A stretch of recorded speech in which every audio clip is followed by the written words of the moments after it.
Kan de fortælle mig, hvorledes det kunne foregå, at den fædrene gård var ved at gå over på andre hænder? Ja.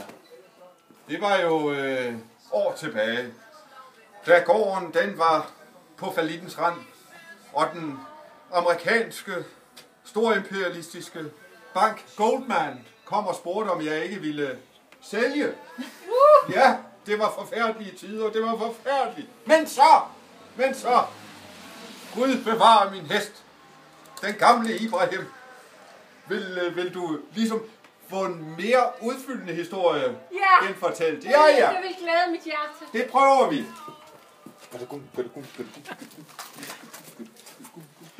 Nej, og i mellemtiden er vi klar til årets store løb her på Klampenborg.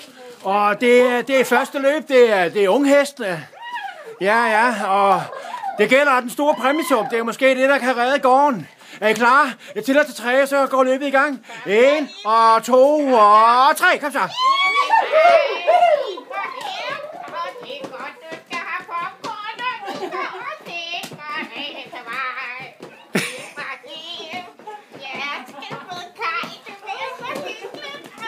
Det er da Andrea. Nå, og i mellemtiden tilbage i baren, så sker der så meget spændende. Så nu skal vi høre, hvorfor det hele gik sådan til, og hvordan det ender så lykkeligt, det hele. Vi går i sådan en igen. Hvem fester? Er vi ved at være klar? Fester med os her. Vi skal have nogen, der danser lidt sådan. Og vi vandt, og gården den kom tilbage. Ibrahim.